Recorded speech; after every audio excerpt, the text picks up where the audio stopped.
Бүгүн 5 августта Боом капчыгайында кайрадан сел жүрүп, жол жабылды. Бул тууралуу жол кыймылынын коопсуздугун камсыздоо башкы башкармалыгынан билдиришти. Селдин айынан Бишкек Нарын Торугарт жолунун 134-135 чакырымындагы жол буулган. Учурда жолду тазалоо иштери жүргүзүлүүдө. Жол жакынкы сааттарда тазаланары кабарланды. Жол жабылгандыгына байланыштуу жол кыймылынын коопсуздугун көзөмөлдөө башкы башкармалыгынын кызматкерлери айдоочулар менен түшүндүрүү иштерин жүргүзүүдө.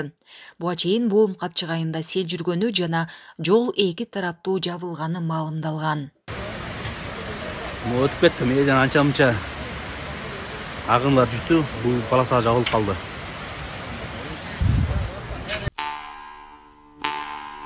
Боом капчыгайында жол бир тараптуу ачылды. Бул тууралуу өзгөчө кырдаалдар министрлигинин басма сөз кызматы билдирет. Такталган маалымат боюнча саат 16:00 чамасында нөшөрлөп жааган жамгырдын кесепетинен Боом капчыгайында тоодон түшкөн сел суулары Бишкек Нарын Торугарт унаа жолунун 136 чакырымы жана 138 чакырым аралыктарында эки тилкеден сел суулары түшүп, жол убактылуу жабылган.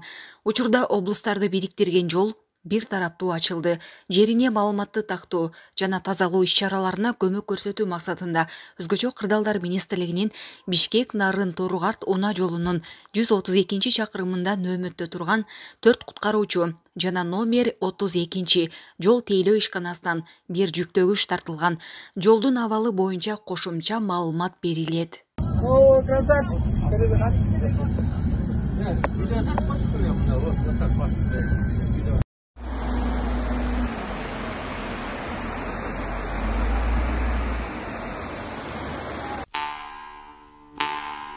Азимбек Бекназаров Кыргызстандын Малайзиядагы атайын жана ыйгарым укуктуу элчиси кызматынан бошотулду. Бул тууралуу жарлыкка мамлекет башчысы Садыр Жапаров кол койгонун президенттин басма сөз кызматы 5 августта билдирди.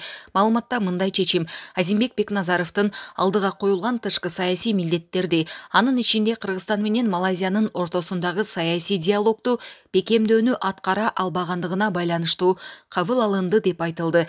Баш прокурор, жогорку кеңештин депутаты 2010 жылдагы убактылуу өкмөттө вице-премьер-министр кызматтарын аркалап келген Бекназаров Малайзияга элчи болуп 2019 жылдын декабрында дайындалган. Быйыл 3 августта анын кыргыз өкмөтү Кумтөр кени боюнча жаңы келишимде утулганы тууралуу пикирин билдирген маеги жергиликтүү медиалардын бирине жарыяланган. Кыргыз тарап Кумтөр алтын кенин өзүнө өткөрүп алуу процесси биротолуу аяктаганын быйыл 29 июлда жарыялап, жетишилген келишимде каралган бардык финансылык төлөмдөр Кыргызстандын пайдасына жүргүзүлгөнүн билдирген.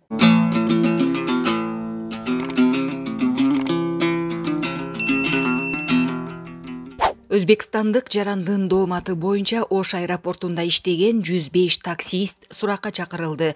Бул туурасында Ош облустук милициянын маалымат кызматы билдирди. Белгилей кетсек, 3 августта социалдык тармактарда коңшу өлкөнүн тургуну Ильяс Рашидов жакындары менен авиабилеттин арзандыгына байланыштуу Ошко учуп келип, аэропорттон жагымсыз окуяга туш болгонун билдирген. Ал таксисттер аларга орой мамиле кылып коркутуп, 6 чакырым аралыктагы достук өткөрмө жайына чейин 500 сомдон жол кире алып, 6-7 адам салып кеткенине нааразы болгон. Буга милиция кызматкерлери жана жол инспекторлору көңүл бурбаганын айткан. Милиция текшерүүнүн жүрүшүндө Ош аэропортунда такси кызматын көрсөткөн 105 айдоочу иштей турганын тактады. Баары тергөөгө суракка чакырылып, анын ичинен бүгүнкү күндө 25 таксист көрсөтмө берди. Калгандары да кезек менен келип жатышат. Окуя болгон жайдан видео байкоого тартылган тасма алынып, Өзбекстандын жараны 21 июль күнү саат 22:45 чамасында аэропортто шериктери менен болгондугу аныкталды. Ал күнү Рашидовго жол акысы 500 сомдон болот деп айткан таксист Кара Суу районунун Мөнөк айылынын 46 жаштагы тургуну Ильяс Каримбердиев суракка алынды деп айтылат маалыматта. Ал таксист берген көрсөтмөсүндө бир адамга 500 сом, 4 адам чыкса 300 сомдон жеткире турганын айтканын белгилеген. Мунун себебин достукка бир тарабына гана кардар болуп, кайтканда бош келери менен түшүндүргөн. Өзбекстандыкка карата коркуткан аракеттер болбогондугун билдирген. Ош облустук милиция учурда Рашитовду тосуп алган Ибрагим аттуу жаранды издеп жатат. Тергөө иштеринин жыйынтыгы менен окуяга юридикалык баа берилери айтылды. Туристик мезгилге карата Ош аэропортуна кошумча кызматкерлер тартылды. Туристик мезгилге карата Ош аэропорту аркылуу эл аралык каттамдардын көбөйүшүнө байланыштуу аэропорттун аймагына кошумча милиция кызматкерлери тартылды. 2022 жылдын 4 август күнүнөн баштап Ош аэропортунун аймагында коомдук коопсуздукту камсыз кылуу боюнча кошумча милиция кызматкерлери бөлүндү.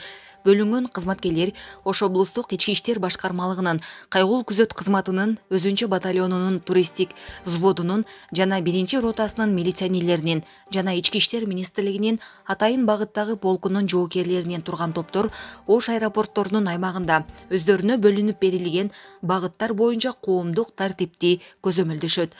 Мындан сырткары Кара Суу райондук ички иштер бөлүмүнүн милициянын көчмө кабылдамасында жарандардын арыз даттанууларын кабыл алуу боюнча иш жүргүзүшөт. Ошондой эле Ош шаардык ички иштер башкармалыгынын милициянын кайгыл кызматынын кызматкерлери аэропорттун аймагындагы жол кыймыл коопсуздугун көзөмөлдөөгө көмөктөшөт.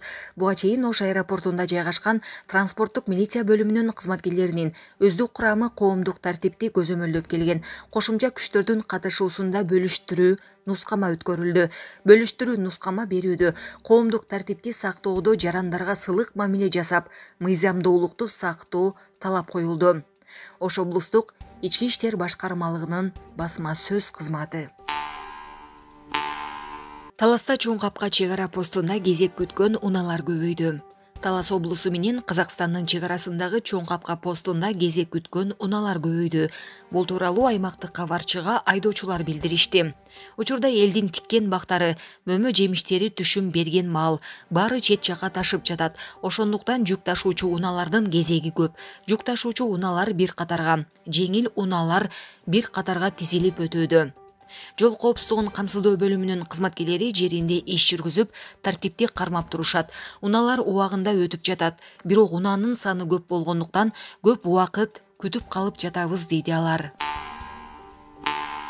Кыргызстандык спортчу Абдылдабек Кекенов АКШда өткөн жиу-житсу боюнча дүйнөлүк турнирде 2 категорияда чемпионат алды. Бул тууралуу спортчу Сереп Медиа маалымат агенттигине билдирди. Мен 30-31 июль күндөрү Калифорнияда өткөн жиу-житсу World League дүйнөлүк турниринде 2 категорияда беттешип, 2 өндө тең отушка ээ болдум. Аталган эл аралык турнирге жалпы 3300 спортчу катышты, дейт Кекенов. Кытай, Кыргызстан, Өзбекстан темир жолу. Кытайдан 80 адис келди. Кыргызстанга Кытай долбоорлоо институтунан 80 адис келип, Кытай, Кыргызстан, Өзбекстан темир жолун куруу долбоорунун техникалык, экономикалык негиздемесин даярдоо иштерин баштады.